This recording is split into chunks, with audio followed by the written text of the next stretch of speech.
ماہی بچائے شوخ بے شاہین بچائے گفت، این سلسلہ موج کے بینی ہمیں دریاست۔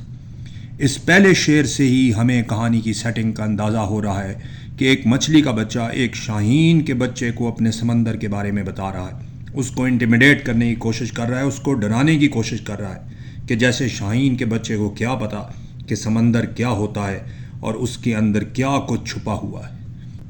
ماہی بچائے شوخ بے شاہین بچائے گفت، این سلسلہ موج کی بینی ہمیں دریاست۔ یعنی ایک شوخ مچھلی کے بچے نے ایک شاہین کے بچے سے کہا، یہ جو موجوں کا سلسلہ تم دیکھ رہے ہو یہ سارا کا سارا سمندر ہی ہے، یہ ہے سمندر جو تم دیکھ رہے ہو۔ دارائے نہنگان خروشیندہ ترزمیخ، در سینہ او دیدے و نادیدے بلا ہاست۔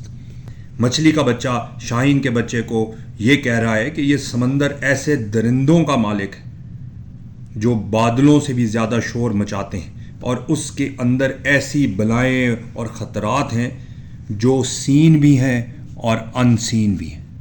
یعنی اس سمندر میں ایسی بلائیں ہیں، ایسے خطرات ہیں، ایسی خطرناک مخلوقات ہیں جو کچھ تو لوگوں نے دیکھی ہوئی ہیں اور کچھ ایسی ہیں جو ابھی تک لوگوں کی آنکھوں سے اوجھل ہیں۔ آگے کہتا ہے کہ با سیل گران سنگ زمین گیر و سبک خیز، با گوہر تابندے و با لولو لالاست۔ با سیل یعنی ایسا سیلاب ہے اس میں، اس سمندر میں، گراں سنگ جو بھاری پتھر ساتھ لاتا ہے۔ اس کا ایک مطلب تو یہ بھی ہو سکتا ہے کہ وہ سیلاب ایسا ہے جو بھاری پتھر ساتھ لاتا ہے، یا ایسا سیلاب ہے جو گراں سنگ ہے یعنی بھاری پتھروں کی مانند ہے، اتنی ہیوی ویوز ہیں، اس کی لہریں اتنی بھاری ہیں جو خود گراں سنگ ہیں۔ زمین گیر زمین کو جکڑ لیتا ہے، پکڑ لیتا ہے، یعنی زمین پر پھیل جاتا ہے، اور سبق خیز اور تیزی سے اٹھنے والا ہے، یعنی سمندر کا سیلاب ایسا ہے جو بھاری پتھر بھی ساتھ لاتا ہے اور زمین پر تیزی سے پھیل جاتا ہے۔ با گوہر تابندے، اور اس سمندر میں چمکتے ہوئے موتی ہیں، او با لولا لالاست، اور اس میں سرخ روبیز اور قیمتی پتھر بھی ہیں۔ یعنی اس سمندر میں ایک طرف تو خطرات ہیں اور دوسری طرف قیمتی جواہرات بھی ہیں۔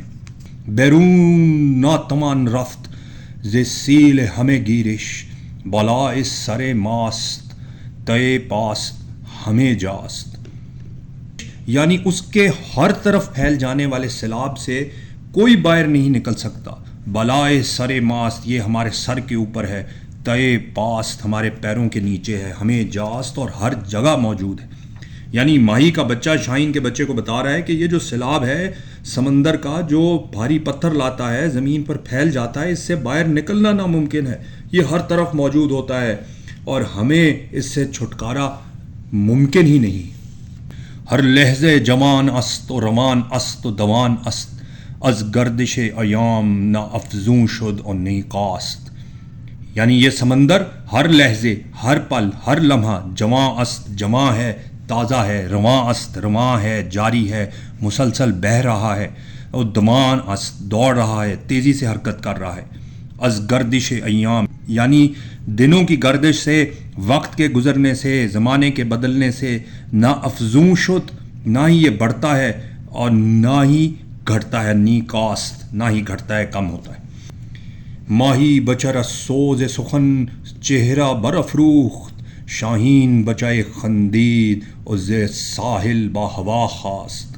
ماہی بچارا یعنی ماہی کا بچہ، مچھلی کا بچہ، سوز سخن گفتگو کی حرارت سے، اپنے ہی کلام کے جوش سے بات کرتے ہوئے اتنا جذباتی ہو گیا کہ چہرہ برافروخت، اور اس کا چہرہ سرخ ہو گیا۔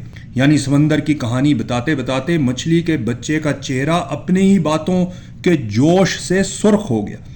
ماہی بچارا سوز سخن چہرہ برافروخت، شاہین بچائے خندید، اور شاہین بچہ خندید مسکرایا، ز ساحل با ہوا خاست، اور ساحل سے با ہوا خاص فضا کی جانب، آسمان کی جانب اڑا۔ یعنی شاہین کا بچہ مچھلی کی باتیں سن کر مسکرایا اور ساحل سے آسمان کی طرف اڑا۔ زد بانگ کے شاہینم و کارم بے زمین چیست، صحراست و دریاست تے بال و پر ماست۔ زد بانگ اس نے بانگ لگائی، اس نے بلند آواز سے کہا کہ شاہینم کہ میں شاہین ہوں، او کارم بے زمین چیست، اور میرا زمین سے بھلا کیا کام، صحراست کے دریاست، صحرا ہو چاہے یا چاہے یہ سمندر ہو، تہے بال و پرے ماست، یہ ہمارے بال اور پر کے نیچے آتے ہیں۔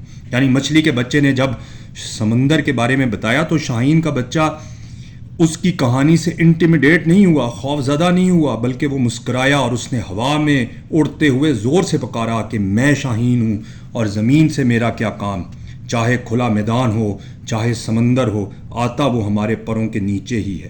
یعنی شاہین سمندر سے ڈرتا نہیں ہے، بلکہ وہ تو اس کے اوپر اڑتا ہے، اس کو ٹریورس کرتا ہے۔ بگذر ز سر آب او بے پہنائے ہوا ساز، این نکتۂ نہ بینند مگر آن دیدے کے بیناست۔ یہ اس نظم اور حکایت کا آخری شعر ہے جس میں علامہ اقبال اس کہانی کا نچوڑ یا مورل لیسن ہمیں بتا رہے ہیں۔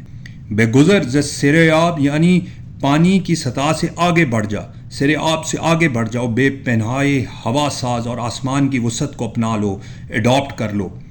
این نکتہ یہ نکتہ ہے ایسا، ایسی حقیقت، ایسا راز ہے، نہ بینند جو نہیں دیکھ سکتا، مگر وہ سوائے اس کے، آن دیدے وہ آنکھ کے بیناست کہ جو دیکھنے والی ہے، جس میں اصل بصیرت ہے، جو وائز ہے، جو عقل مند ہے، جو دور اندیش ہے۔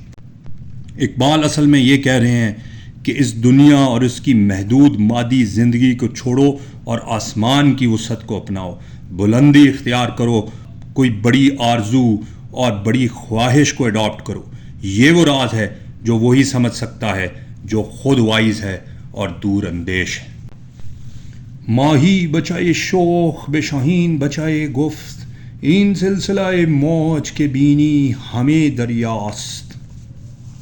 دارائے نہنگان خروشندہ تر از میغ، در سینہ او دیدے و نادیدے بلا ہاست۔ با سیل گران سنگ زمیں گیر و سبک خیز، با گہر تابندے و با لولائے لالاست۔ ہر لحظے جوان است و روان است و دوان است، از گردش ایام نہ افزون شد و نی کاست۔ بیرون ناتوان رفت ز سیل ہمیں گیرش، بالائے سر ماست تہے پاست ہمیں جاست۔ ماہی بچر از سوز سخن چہرہ برافروخت، شاہین بچہ خندید و ز ساحل بہ ہوا خاست۔ زد بانگ کہ شاہینم و کارم بے زمین چیست، صحراست کے دریاست، تہے بال و پر ماست۔ بگذر ز سر آب او بے پہنائے ہوا ساز، این نکتۂ نہ بینند مگر آن دیدے کے بیناست۔